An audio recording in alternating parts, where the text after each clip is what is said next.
conspiracy. Political research specialist Mae Brussell, whose conspiracy newsletter appears in the Realist magazine, has for 3 years shared with our listeners the fruits of her decades' research into political assassinations and the abuses of power in America. Her weekly commentary relates the news of the week to the evidence emerging about the conspiracy which allegedly maintains its power by force over America's electoral and executive processes. And now, here's Mae. Good afternoon. Dialogue Conspiracy, July 22nd, 1974. Nice summer day in Carmel, California. We'll cover a wide variety of subjects, as usual, as much as I can get into these 45 minutes. I'm receiving a lot of mail from Boston and Sacramento, a tremendous amount of mail every week. I'm answering it all. I answered about 60 letters this week.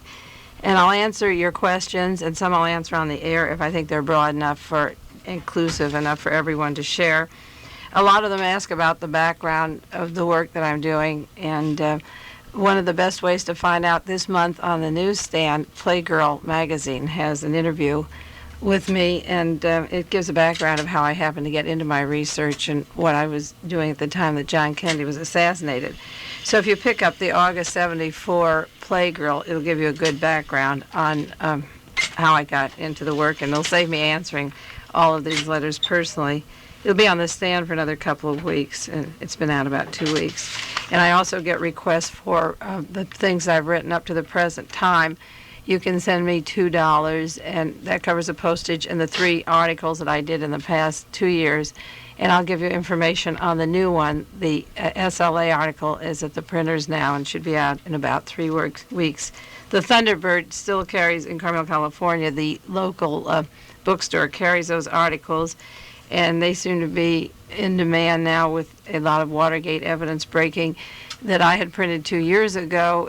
It's good to go back and compare what was happening 2 years ago at the time of the Watergate arrest with what the White House tapes say, and then compare it to my research, and you can come to some conclusions then about the validity or the course of that I was going to in my research. It's a good guideline if you own these articles, the one I did last year and the year before, because then the things that I say sometimes that sound very outlandish now, 2 years from now, you may accept as having happened that way or look into them a little closer if you can see how I came to my conclusions with the Watergate affair.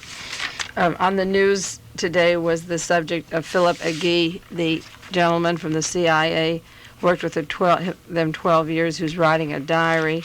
At first, the CIA tried to smear him and said he gave information to the KGB, which he didn't do. He's abroad now writing a book, and it comes purely from the same motivations that I'm doing my research or trying to expose the CIA, and he's inside of it. It's purely an unselfish motive that he saw that American imperialism was ruining many countries, which he said that we're trying to get a democratic reform program going. And he first saw it in Ecuador when he lived there. And he realized that the masses are kept far away from the ruling class, and that we do in Latin America what we've done in many countries and what we did in Vietnam. We strengthen what is a minority government, which perpetuates the wealth of a few, he said, and allows widespread poverty for many. And the important thing as we go into the next year, while I'm doing my broadcast, and soon you'll have the SLA article that I did. The article discusses how we are using that program, escalating it at home in the United States. We can't talk about Ecuador or Mexico. He will tell you what they do in those countries, the CIA, but this is what they are doing domestically. That Tom Charles Houston plan is working. And we cannot look away to other countries and talk about the CIA. Listen to what he's saying when his diary comes out, and read all the news articles about him, what he's done for the CIA and how they work, and see if it isn't happening here. In his comments in the press this week, he said, in quotes, that he was involved in the local assassination of employed CIA agents inside the United States. And he said at least one such killing involved the use of a truck to run over a recently utilized local CIA operative whose mission had been accomplished. Now that's the kind of thing I talk about in Dialogue Conspiracy, That's what I told Colston Westbrook, who was a CIA agent that worked with Donald DeFreeze, and he said the SLA was going to kill him, and I called him up on a radio talk show, and I said, why wouldn't the CIA kill you? If you worked for them, why won't they kill you now? Because that's their usual habit. They did this with people related to the Kennedy assassination, John Kennedy, Robert Kennedy, Martin Luther King. The periphery of persons that worked with them or had information are killed off. So why wouldn't the CIA agents involved in the SLA also be killed? Why can't he be killed by his same team? I thought of Robert Crown, a very liberal assemblyman in California who was the staunch advocate against the death penalty, and the law enforcement here were pushing the death penalty last year, and Robert Crown was jogging in San Francisco, and I only had to do the very small amount of research to come to an opinion that he was run over by this car and was killed purposely. And when his deciding vote was erased, then the death penalty went through. There was a lot of manipulation, and the police authorities called me from the Oakland area when they heard that I was saying this, and I talked to them at length about it and was more convinced after I talked to them than ever that he was run over. The important thing is that many people are lethargic, they're confused, they don't know how to turn when they hear these facts. And the important thing is that when men like Philip Aggie, he's putting his life on the line, he's afraid of his life, but he is going to tell the truth. And there are teams of people like Victor Marchetti telling the truth now. And as the conscience becomes more defined and clear and people are tired of murder and genocide and killing and they've had enough, they'll come forward. And the best thing we can do is to back up what these people are saying with our years of research, those of us who have done it, and then tell you to read these articles in the paper. The one there he talked about political assassinations was written by Seymour Hersh in the New York Times last week, and he talked about using a truck to run over an agent after he'd done their assignment. Last week we talked about Earl Warren and the suggestion of hanky-pank down in Bakersfield at the time his father died, and it was the year that Earl Warren was becoming the Attorney General in California. And I received a telephone call this week from a gentleman, I won't share his name. He had seen the article about me in Playgirl and about the Kennedy assassination and the Warren Commission being a fraud. And he called me on the telephone this week and just by coincidence is very familiar with the whole law enforcement trip in Kern County. He mentioned that he knew about the Warren family and the death in Kern County in the years of 1935 to 39. And when he said that, my ears perked up because I associated immediately with the death of Earl Warren's father, the murder. And this man brought in information which backs up exactly what I was saying, only involves the agents, law enforcement agents who had firsthand knowledge of some of this. And I asked him if a person very familiar with the case, now that Earl Warren is dead, would be a guest on my radio show. And he's going to look into that, and it will come very spontaneously someday. It won't be announced in advance, but if I can get a man who is directly related to that murder and the cover-up, who can tell you exactly how it came down, and I won't have to make any innuendos or suggestions, but how this man rose to the height of political power to be the Chief Justice of the United States, I will have this guest on. A lot of people wonder maybe what is my motive for digging out all these bodies and seeking these people. I don't get any satisfaction in it. I was interested in the history of who killed John Kennedy and raising a family. I wanted to know what was happening in the world that they were growing up in. And believe me, never in my wildest dreams did I believe that you had so many people murdering other people in order to gain power. And that's what Mr. Agee was saying in his book. The ballot is done by bullets, and he's going to reveal the way that power moves also in his book. But I never dreamt when I started doing work into who killed John Kennedy how massive, I guess I was naive and really stupid, how much murder is used for the men who act at the top to be very distinguished and very reputable members of our society, to be directly involved with political assassinations and murders, or murders directly close in their community in order for them to gain that power, whether they're district attorneys or justices or whatever.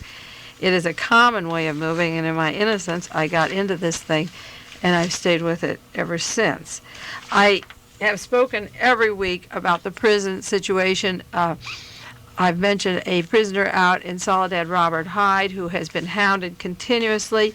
I've mentioned on the news service a Michael Ankenbrandt who was approached to murder Robert Hyde. I've mentioned another man last week whose life was in danger, Larry Wilson, who was approached to murder Robert Hyde. And this week a third person came. And I've read letters that I've written to Vacaville and Folsom. They've moved him around, and I'm determined that he should live and he should be out. His time is up. He shouldn't even be in prison.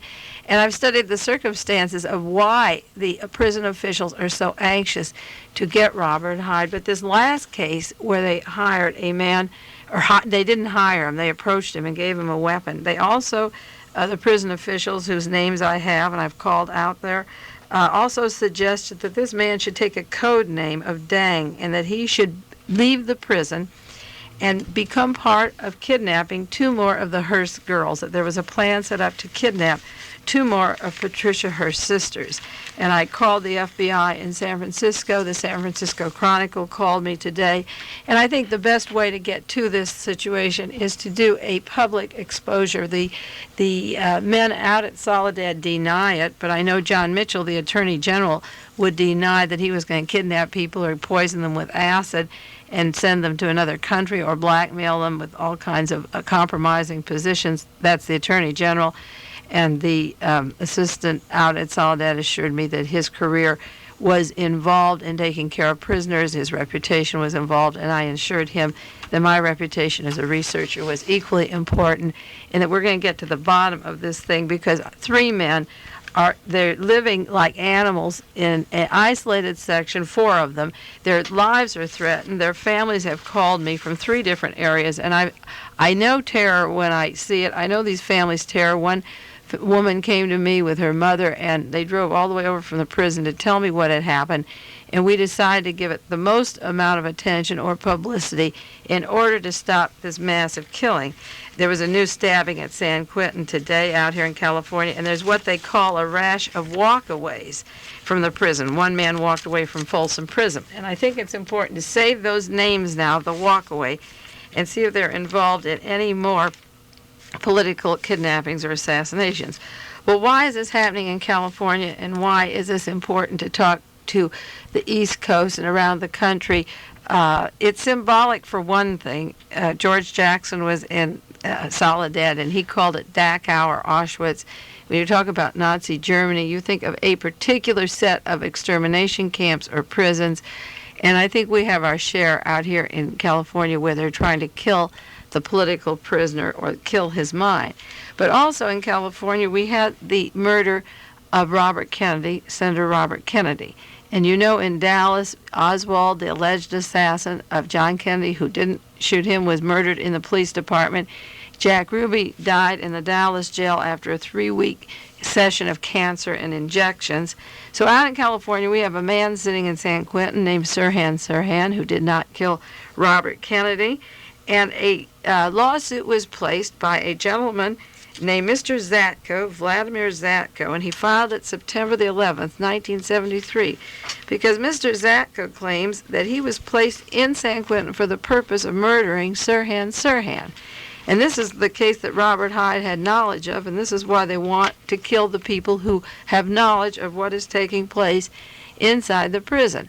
The Watergate has gone just a little bit. They've covered a small amount of territory, as much as the nation can take for a little while, but they still haven't gone into the Wallace shooting, Mary Kopechne's death. We're going to talk a little bit about that today again, and the Robert Kennedy murder, because that's how these people came to power in the first place.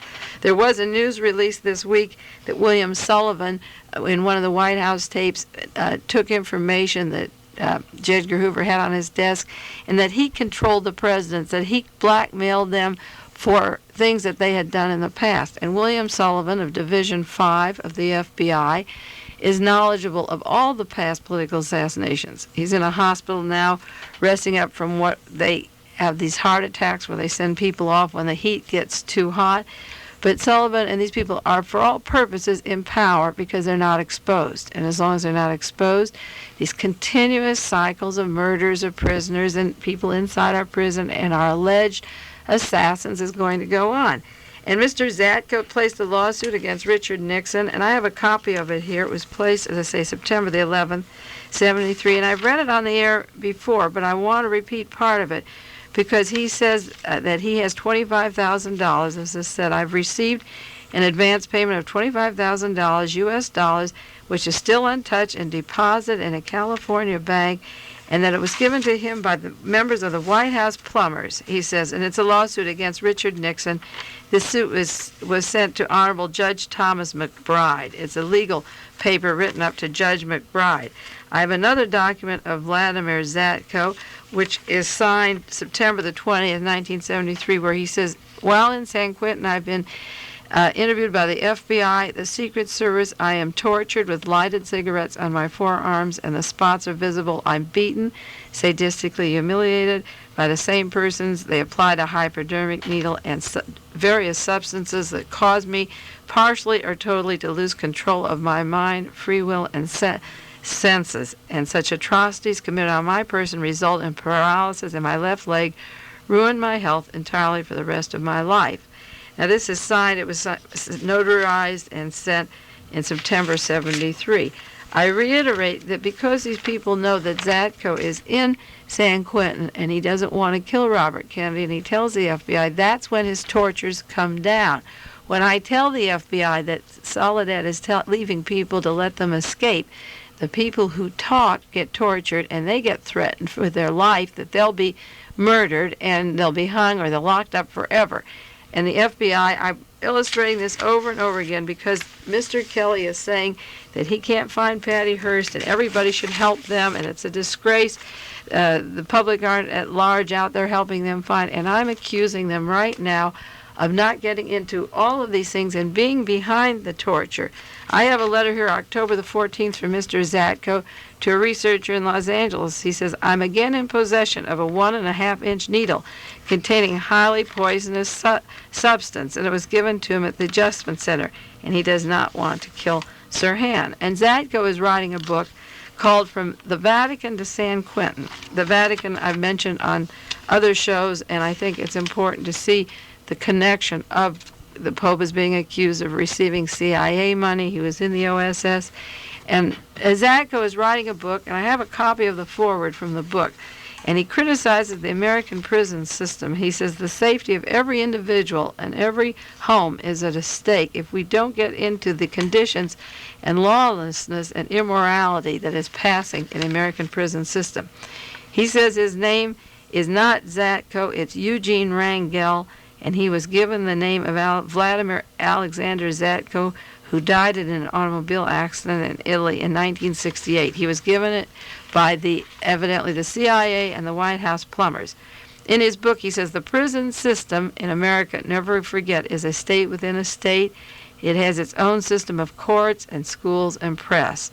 It serves as a transmission belt where the prison mentality is being imposed directly and indirectly on millions of Americans, and they don't understand or fully realize the intellectual manipulation developed by the oligarchy and imposed upon mankind.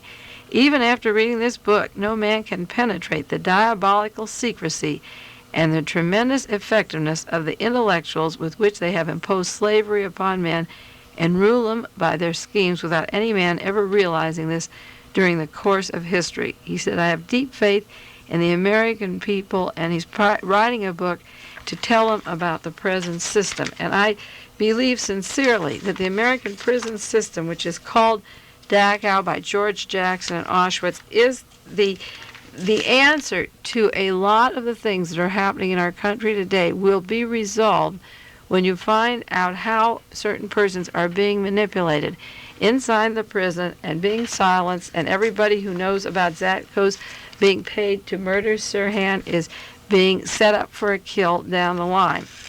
And if I have to spend every day or every hour of my week calling the prison officials or calling the news media, writing letters, I will do it, because I believe this situation has to end, and people have to stop living in terror. A man goes into prison on a 3-year robbery charge like this one. This mother that came to me this week, her son is there on a 3-year charge, 3 you're to life, and he wants to get out, and the officials give him a knife and tell him to murder somebody. And he doesn't want to murder. He's taught to murder and told to murder, and he doesn't want to do it. And I will continue to expose it. And I asked them, they denied this was going on. I said, can I go out and see these three men and just see what's going on? They said, absolutely not. And I know what's going on, and I know they won't let me in.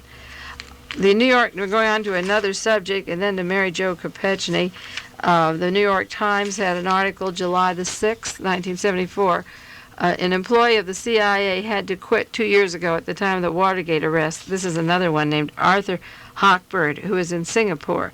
And he worked for Mullen Associates, who also have offices in Central America and in Sweden and Holland.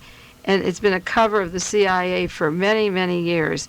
That's the office that E. Howard Hunt had a desk at.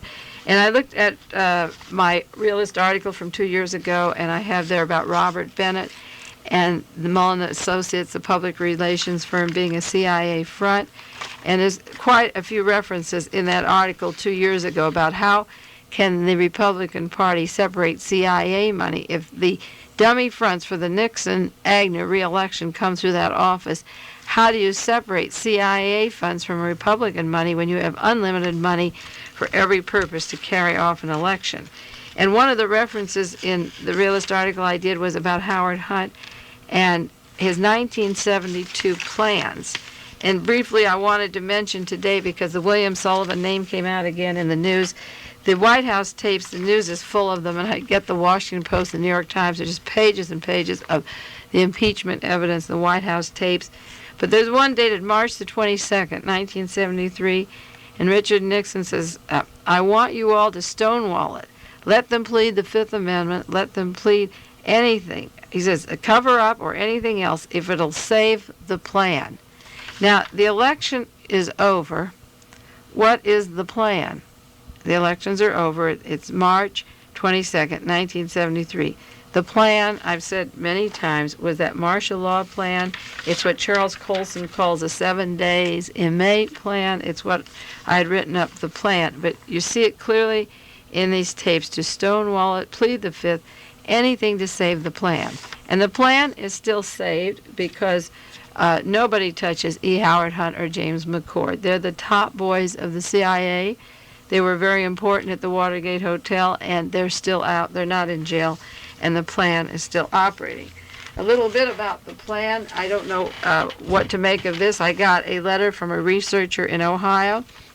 He says, I'll read the quote, a camp is opening up right here at Wright-Patterson Air Force Base, old World War II barracks for POWs, and it's being rebuilt, and the utilities are installed. And a black kid doing summer work on it was told by an officer, you better hurry up and finish this. We'll have your black ass in here soon.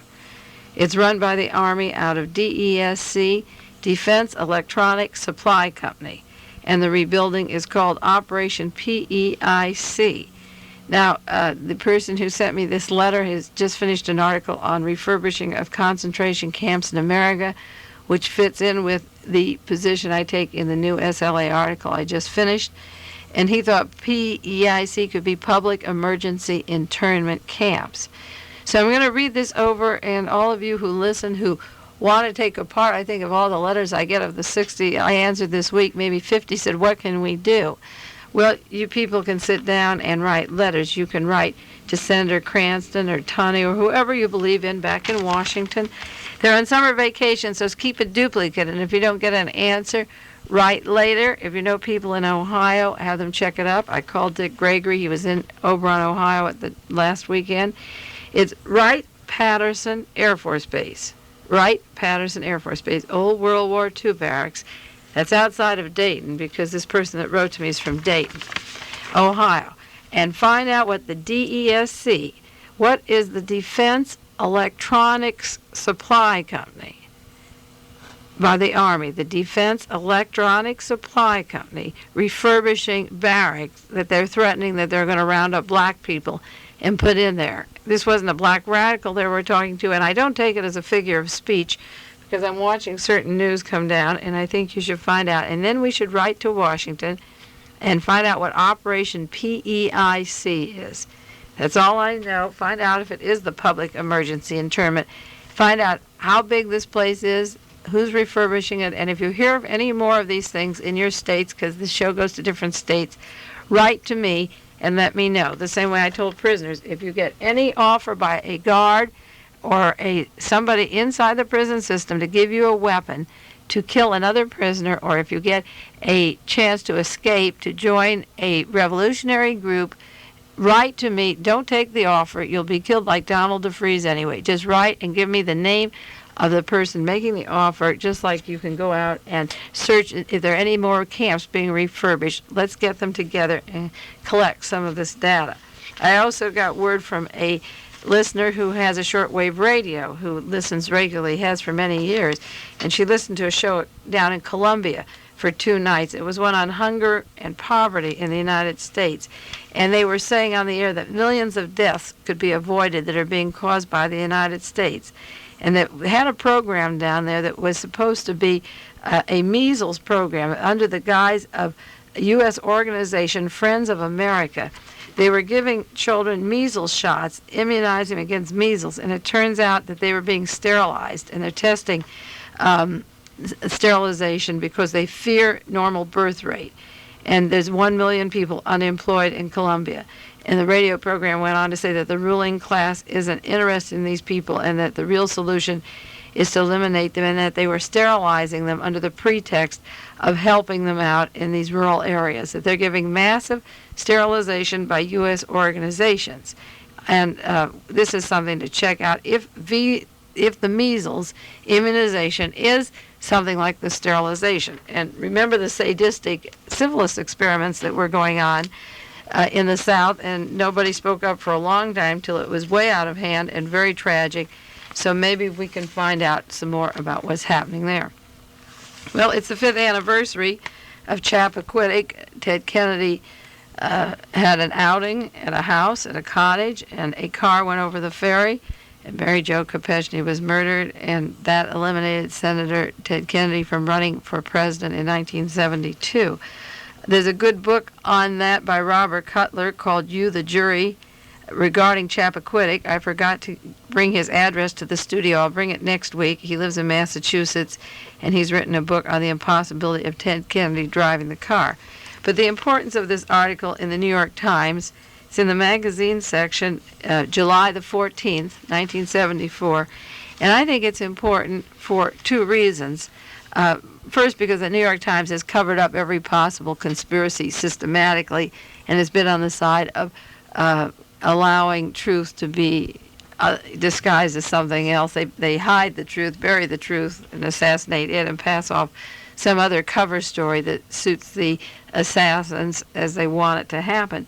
But this article is a little different, just in the very first sentence it begins. I'm almost afraid to read their articles, but I did go into it because I do have to cover the subject extensively whenever something comes out. And the author is Robert Sherrill, who's a good writer. He's exposed a lot of things in Washington. I respect what he says. So I girded myself and I picked up the article, and it begins with 2 sentences, and I think they're terribly important. It said, 5 years ago, around midnight, July 18th, 1969, a black 4-door Oldsmobile 88 owned by Senator Kennedy was driven off a bridge on Chappaquiddick Island, Massachusetts, and landed upside down in 8 feet of water. Now that is a very good sentence. It said a automobile owned by Senator Edward Kennedy went off the bridge into 8 feet of water, because the testimony of 2 gentlemen and Mr. Kennedy was they dived repeatedly under the water, kept going up and down. This is 8 feet of water the car was in. But it's the first article in what I call the establishment press where they're not saying that Senator Kennedy drove the car. And I think one of the big upsetting factors that we'll look forward to in the next elections, if there are elections and not martial law, would be that Ted Kennedy would tell the truth about Chappaquiddick, what really happened, because he was not driving that car and he's still covering up for somebody, for some purpose. And then George Wallace is becoming more verbal about Arthur Bremer being part of a conspiracy that was related directly to the CIA. Well, this article goes into a lot of incidences at Chappaquiddick, the confessions of different people that didn't hold true, the memory losses, the autopsy that never took place. The drinks, it's very important. He said there was rum at the cottage and only 2 people drank from a certain bottle of rum. One was Mr. Crimmins and one was Mr. Kennedy. I've studied the case and the inquest, and the Crimmins story is very important because no one else drank from that bottle. The contents was thrown away, and I believe that Mr. Kennedy was not conscious. He was hit on the head, and the concussion he had made him unconscious, and he woke up over at the hotel later at 2 in the morning, and that he didn't even fall in that water. This article doesn't go that far, but it does limit to what he ingested to the 2 men, if only one, maybe one man drank from it. But he goes into that subject about the rum. He goes into the car that the sheriff saw on the road much later than Ted Kennedy's car was supposed to go over. And there's a lot of good points in the article. It's July 14th, 1974, the New York Times Magazine.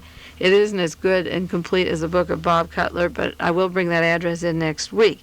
He goes into the hearing where the witnesses were questioned, and the judge didn't believe any of them were telling the truth, and it was very inconclusive. Judge James Boyle concluded that Kennedy was not telling the truth on several points, and he said no effort was made. Cheryl says no effort was made to resolve the numerous contradictions in the testimony. The record of the inquest testimony was withheld from public inspection for months. A grand jury that cranked up to reopen the investigation was cranked down only after 3 hours of testimony. Now, what I'm wondering is, was the grand jury stopped from investigating it so that there'd be a mystery about Ted Kennedy? Instead of going into it, it's much better to leave it as a great big mystery, because if we go into it, we may find the White House plumbers and money of Mr. Kalmbach in '69. They already had $100,000 on Ted Kennedy, and Tony Laswitz was up at the island that night. Nobody has said when he arrived there or seen his plane ticket or his transportation, or have him say under oath when he arrived at Chappaquiddick if the White House plumbers were there before the accident. That's one of the big clues in the Chappaquiddick story. And one special Secret Service man, I don't know whether it was Laswitz or some other one, was in front of the cottage when Mary Jo came out at first and went back in the car and was drowsy. So 5 years have passed. Whether Ted Kennedy will use it as a leverage in '76, whether he's using it now, I don't know. But the story's wide open. He didn't drive the car. And I have to give credit for New York Times and Mr. Robert Sherrill for at least saying that 5 years ago a car was driven off the bridge, and this time they did not say that Ted Kennedy drove the bridge. When you've done this work as hard as I have for so many years, and you know the obstacles, you're grateful for any crumb that even bends towards truth, and in this case, that came out. Well, we're going to do a little bit about the SLA in the last 12 minutes we have. I'm very anxious for my realist article to come out. You know, I've worked hard on it. I was telling this gentleman up at the San Francisco Chronicle about it today. I was chewing them out. The establishment press, the Associated Press, the United Press, and papers like the San Francisco Chronicle, I explained to him, are in the Middle Ages. They're just not with it. They're not telling the truth. And he said, well, maybe he'd come to the house and cover a story about what I'm doing. And in that article, I have a list of 15 motives for creating the SLA, and every day they're coming through in the news media. And I'm anxious for people to get the article. And then serious researchers, I have a lot of young people that have filing systems, make 15 envelopes of what I call the motives, and as the news breaks, put them into the motives. And one of the subjects I had was to create the scare of kidnappings around the world, international and national, to have a bunch of mini kidnappings, phony kidnappings, or real ones done by CIA agents and provocateurs as an excuse for terror and fear, to get more police, more men at airports, more private security guards. So in the San Francisco Chronicle today, there was an article about kidnapping in Argentina. It's the Associated Press article, and it tells about the use of bank robbery and kidnapping as a political tool. But then it goes on, and this is really funny. This is by Luis Agrello, a former federal police inspector in Argentina. He claimed that there's a phenomena of self-kidnappings, that a large number of the abductions of foreign internationalists in many countries are self-induced. This is like your prison walkaways, what I call they're letting these men out to do crimes, opening the door and calling them walkaways. And I refer to phony kidnappings in my article, that there's a rash of them and that they're taking place for a reason. But there's a new name. He calls these self-induced kidnappings, where the kidnappings are planned by the victims themselves or their companies to divert the abduction money from the business illegally.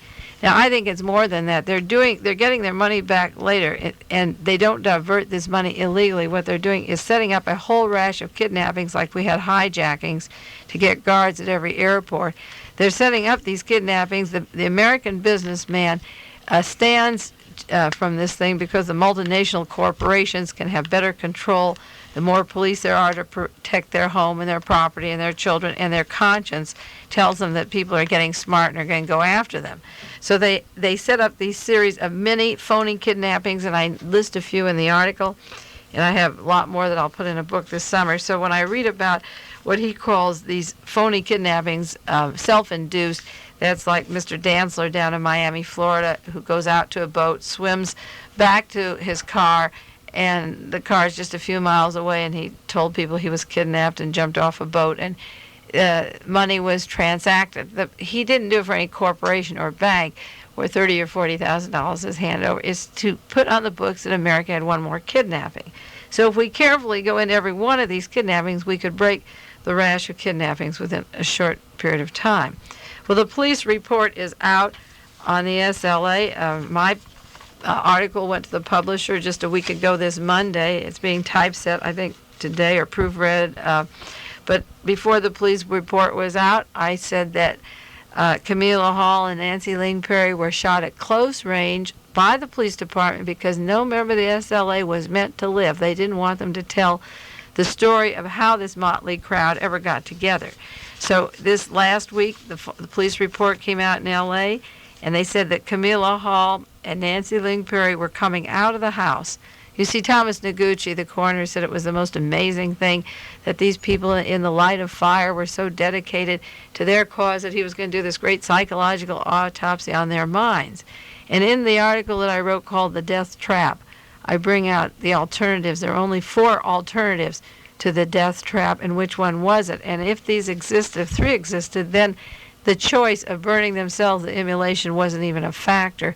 So Mr. Noguchi can forget that altogether. And I mentioned that Nancy Ling Perry was shot in the back, in the spine, at close range, and Camilla Hall was shot through the eyes at very close range. And now the article comes out that they were trying to leave the house and that they were shot. The justification for murdering them was that they were shooting at the police. But that justification, they can say that if they want. The truth is that none of these people were meant to live, and they were shot at close range, and I knew that just from reading the very first accounts. Whatever excuse they give, these people wanted to come out, and if they had come out, we would have known how the SLA was formed. But that is something we're not supposed to know any more than we're supposed to know why Jack Ruby was hired to kill Lee Harvey Oswald. The FBI, Charles Bates, comes out with a sad story. The mystery of Patty is blamed on the public. He said he thinks it's terrible that the police and the FBI have to do all the work, that people, he said, are unobservant or uncaring public. I'm quoting him. He said he's frustrated and losing sleep, that an unobservant, uncaring public isn't turning in these people, that they may know where they were. He says, we've interviewed 22,000 people in this damn office alone. He said 150 agents working around the clock. Yet when I called Mr. Charles Bates in San Francisco on Friday afternoon, he's not working there. I said, who's second under him? They give a name. He's not working there. I called Sunday and I gave a message about planning to open up Soledad so that some more kidnappings could take place. You can't reach them. I asked for the name of the man in charge. He doesn't give his name. That's so that they won't have to say they received the message. It's hard to get Charles Bates, but I'm going to keep trying every day and try to tell them that the information is already out about how Donald DeFreeze got out Soledad the first time. Isn't it interesting? I can call the local FBI and tell them this. I can call the prison and tell them this. I call the FBI. But the reason they don't get in touch with me is because they don't want me to tell them what they're doing, because they have plans for the future, and they can't escalate their plans if I tell them in advance that everybody who's been hired or talked into participating doesn't want any part of it. There was an article in the paper, an SLA witness talks.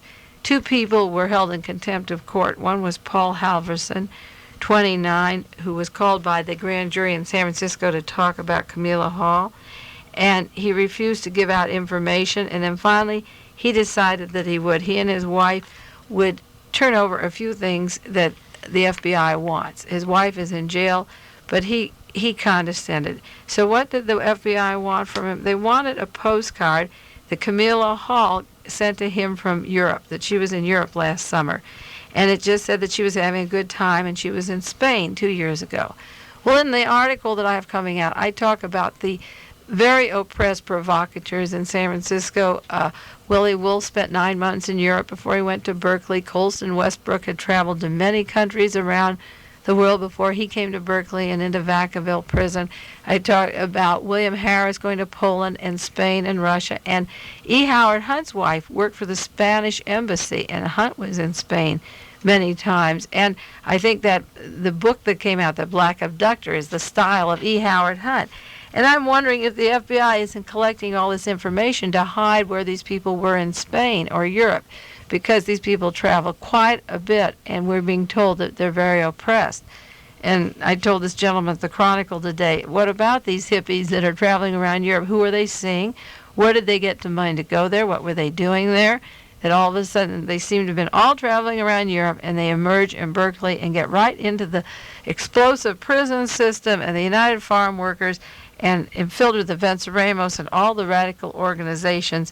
And the FBI called them, and at the grand jury in San Francisco, they took these postcards of Spain. And I think what's important is that Ms. Hall was traveling around. None of that is in the profiles you see of these people, their mobility. That's what I call the migratory birds, the way the espionage agents work. But what Mr. Halverson said, Joyce Halverson made this remark before she went off to jail. She said, I hope the grand jury gained something from what they were after, and I hope they will look into the charge that the CIA was behind the SLA. Now, these are people that are asking the grand jury, U.S. Attorney James L. Browning, Jr., who will not bring evidence of the CIA being behind the SLA, but is going to harass radicals until people in the Bay Area write to their assemblyman in California, write to their congressman, and say, look, the U.S. Attorney General isn't any different than Robert Mardian or Patrick Gay or Guy Godwin or G. Gordon Liddy, who worked for the Justice Department, or John Mitchell. This is a cover-up from A to Z, and it's time that we blow this thing wide open and show where the kidnapping came from, which agents were involved, and stop this kidnapping and violence, and then open up our prisons and find out why they're trying to kill the prisoners who have information of the conspiracy. There was another article in the Sunday magazine section of the newspaper, How Kidnap Fever is Rocking Washington. And this is written by Francis Spotts Leighton. I couldn't look up his biography, but I fairly remember his relationship to the CIA. You might look that up, you researchers out there. Francis Spotts, S-P-A-T-Z, Leighton, L-E-I-G-H-T-O-N. And he tells about kidnapping fever in Washington, D.C., and Vice President Gerald Ford has a special bill was passed in Washington, D.C.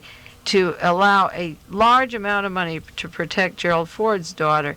And $2 million, they talk about a fund that was rushed through after the $2 million Hearst Food giveaway plan. They decided they'd have a law to protect public officials and their children. And it goes on to say that all the congressmen are worried, and Senator Inouye is worried about his family being kidnapped. You see, anyone who criticized the administration at the time of the Senate hearings, you can get even with them by kidnapping their children and blame the SLA. All the liberals at the left, the anti-Nixon people, interestingly, are guarded. It sounds funny, but the article says a $2.75 million increase in Secret Service to protect embassies. And there's a large amount of money set aside to guard Gerald Ford's daughter, and they're spending hundreds of thousands of dollars for new guards. And one of the 15 motives, I said, of this whole thing is to increase the guards and make that a new business. And they're doing it. A huge amount of money is going into that. Well, I'll do more next week on a resume of the police report of the SLA, a lying story about seeing Q looking for his family in Los Angeles when he knew they were in Cleveland. They were being harassed there. the cover stories don't hold up with what actually happened, and the more that come out, the better, because it'll show the discrepancies later. Well, that's the news for this week. I gave you some homework. You can look up some things that base in Ohio and save articles on violence or kidnapping, and we'll follow them through in the week to come and see how they relate to one plan, which I hope we can foil and save some of these prisoners' lives and expose some of the corruption coming out all around us. Take care of yourselves, and I'll see you next week.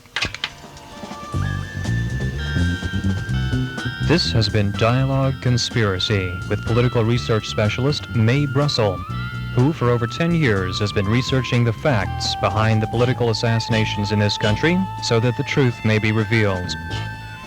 Dialogue Conspiracy originates with KLRB-FM in Carmel, California.